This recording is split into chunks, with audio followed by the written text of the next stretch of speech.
do you do when suddenly, as you become a step family, your partner and others make the assumption that you're going to slot straight in and start taking over mothering or fathering duties with the stepchildren?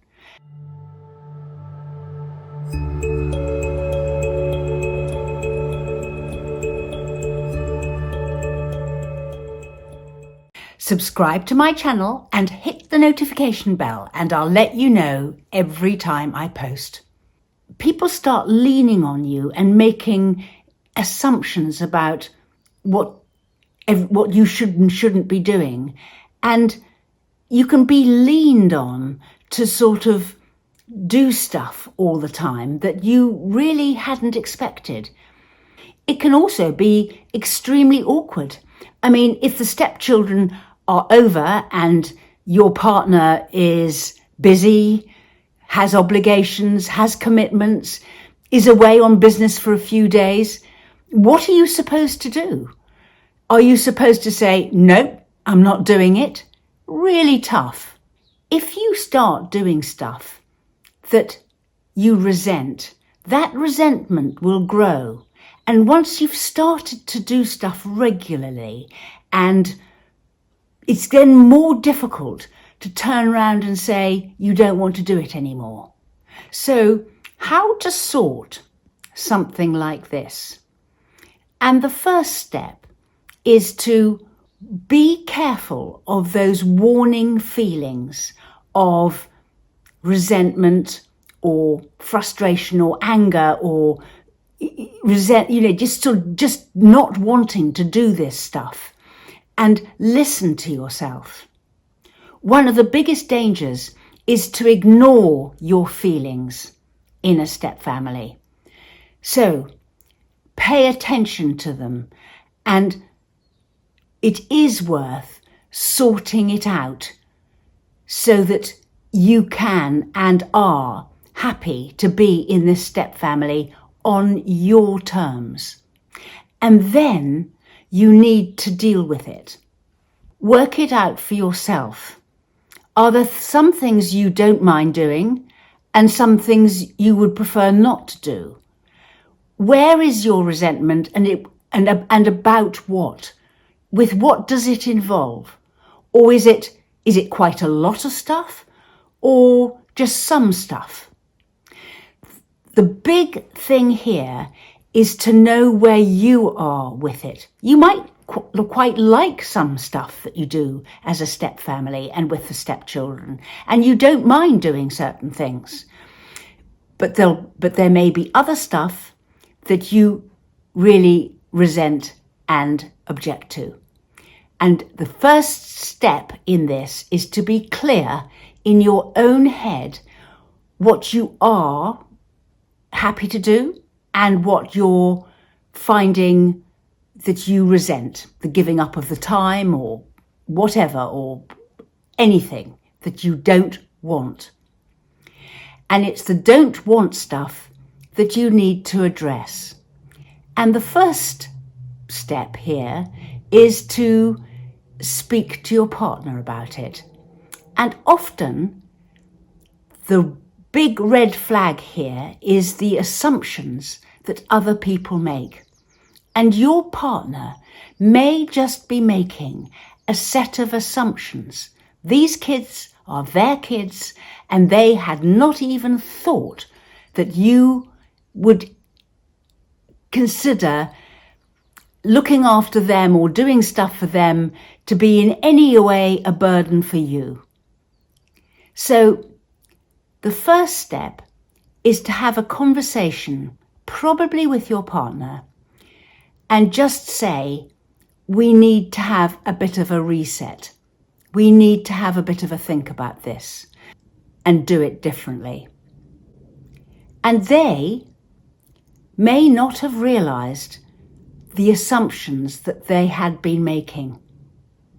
There are other ways that things can be sorted out.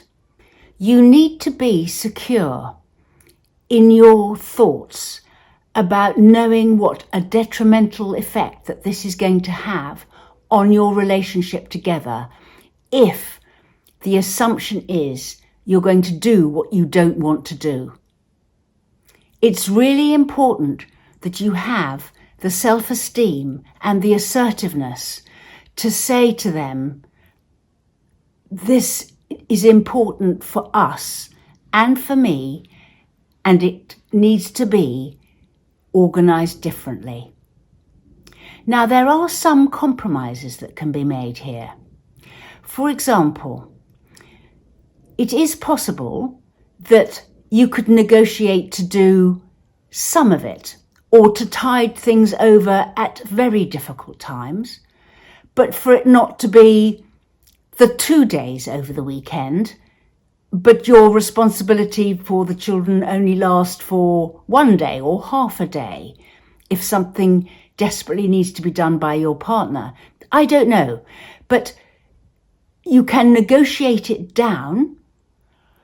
But the main thing is that your partner knows that you are stepping up to do this, not because it's your natural responsibility, but because you love them and you're doing it for them. And it needs to be acknowledged as an additional responsibility for you and appreciated. Appreciation is another thing that can go a long way here.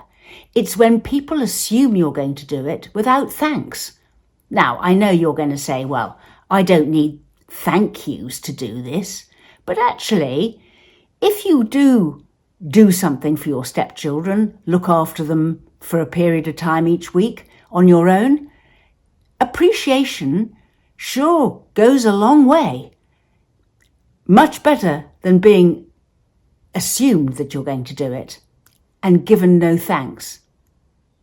And there may be stuff that you can negotiate that you want to do as a result of doing stuff for your partner looking after his or her children. It might give you the chance to follow an interest or be out and about somewhere else or to do something special or extra as a result of sharing the burden of looking after the children.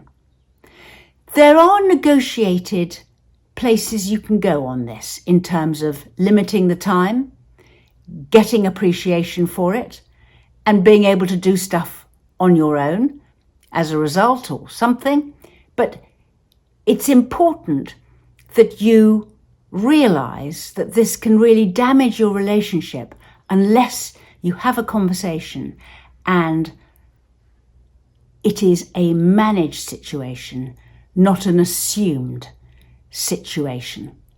The assumptions, too, can come from the extended family and the neighbourhood.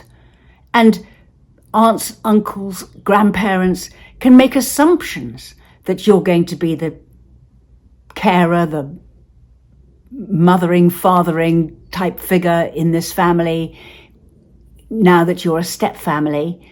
But if you sort it out with your partner, you're then better able to say to the grandmother, oh, I don't do that. I leave it to my partner. So that your partner knows that that's their role, and the grandparent can be told by you that it's not your job. Clarity is everything, because often you can find yourself being causally criticised by grandparents, aunts and uncles, the neighbourhood for not doing more. But if you can say, well, it's not my role, this is my partner's role in this, it clears the air and makes things a lot better in lots of other areas too. So clarity and communication is important as well. And that clarity and communication also translate to the children. They too need to know that this isn't your job and what is expected, and that this isn't your job. Fight for this one. It's very easy early on in a relationship to take other people's assumptions on and try and deliver. If you're not feeling happy about it inside, listen to those inner feelings and have a gentle word with your partner about the reset. If you don't, that resentment will grow and it will come back to bite you. You will feel bitterly resentful if you don't deal with it while it's at a manageable level. And lots of step-parents don't do this, and then the whole thing gets a lot worse and can threaten your relationship. So pay attention to your feelings and have conversations and get things changed. They can be changed. That family existed before you joined it. There are other ways to deal with things. And what you need to do is negotiate those while you're still feeling calm enough.